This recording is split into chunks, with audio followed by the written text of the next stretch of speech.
여러분 안녕하세요. 서단교회 오성민 목사입니다. 오늘도 우리 주님의 은혜와 평강이 여러분 가운데 넘치시기를 바랍니다. 오늘은 출애굽기 7장 14절에서 25절 말씀을 통해서 첫 번째 피재앙에 대해 말씀을 나누려고 합니다. 오늘도 믿음과 순종으로 하나님을 기쁘시게 하는 삶을 사시기 바랍니다. 3월 26일 말씀과 만남 시작합니다. 모세는 두 차례에 걸쳐 바로에게 이스라엘 백성을 보내줄 것을 요구했지만 바로는 완강하고 단호하게 거부했습니다. 하나님의 말씀대로 바로의 마음이 강팍해졌기 때문입니다. 하나님은 10가지 재앙을 통해 하나님을 부정하고 악을 행하는 바로를 심판하시며 출애굽의 역사를 이루어 가십니다. 오늘 본문은 10가지 재앙 중 첫 번째인 피재앙에 관한 것입니다. 불순종의 결말은 언제나 비참합니다. 바로는 모세를 통해 전달받은 하나님의 경고와 명령을 무시했습니다. 바로가 하나님 앞에서 마음을 완강하게 하고 하나님의 백성을 내보내기를 거절하는 모습은 아담과 하와의 불순종 이후 인류의 불순종의 모습을 잘 보여줍니다. 인류의 역사는 한마디로 불순종의 역사입니다. 끝까지 불순종의 자리에 있는 것은 하나님의 진노를 쌓는 일입니다. 하나님은 모세에게 아침에 나일 강가에서 바로를 만나라고 하십니다. 이날은 바로가 나일강의 신에게 제사를 드리는 날이었습니다. 하나님은 바로 그날에 계획대로 모세를 바로에게 보내셨습니다. 그리고 하나님이 하신 말씀을 듣지 않고 거부한 바로에게 첫 번째 재앙을 명령하셨습니다.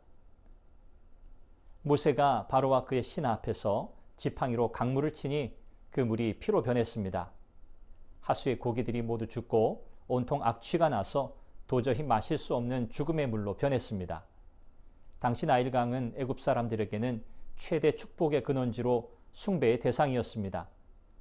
따라서 나일강을 피로 바꾼 첫 번째 재앙은 애굽에 대한 하나님의 심판이 본격적으로 시작되었음을 알리는 사건이었습니다.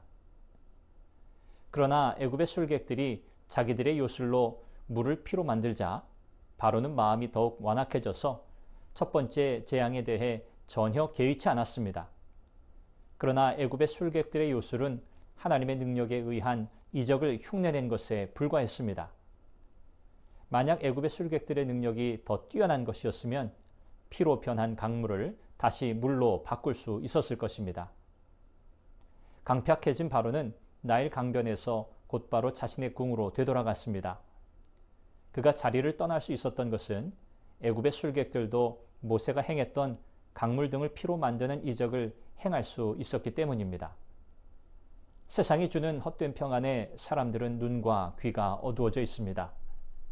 하나님의 생명의 말씀이 선포되지만 그 음성 듣기를 거부하고 죄인의 자리, 불순종의 자리에 안주해 있습니다.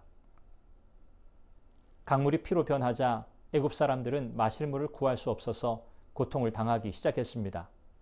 그래서 강 주변 땅을 파서 마실 물을 구했습니다. 바로의 강팍함으로 인해 애굽 사람들은 첫 번째 재앙에서 엄청난 고통을 경험해야 했으며 재앙이 거듭될수록 그 고통은 더욱 가중되었습니다. 여기서 우리는 지도자의 중요성을 깨닫습니다.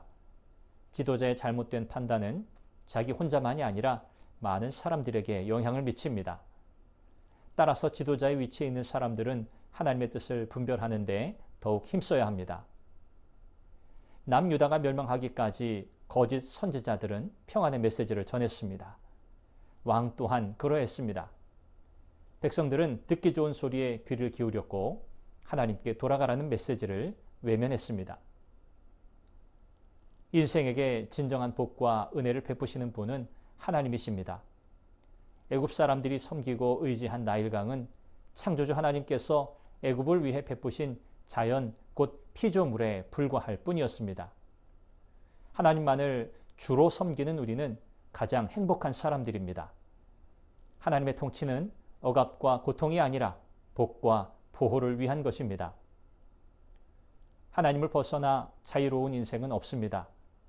그런 생각은 착각입니다. 하나님의 통치에서 벗어나면 여지없이 사탄의 종노릇하며 큰 고통과 억압 속에 살다가 영원한 멸망에 처하게 될 뿐입니다. 하나님이 우리를 가장 선한 길로 인도하실 것을 믿고 맡기며 말씀에 순종하며 믿음의 길을 가시기 바랍니다.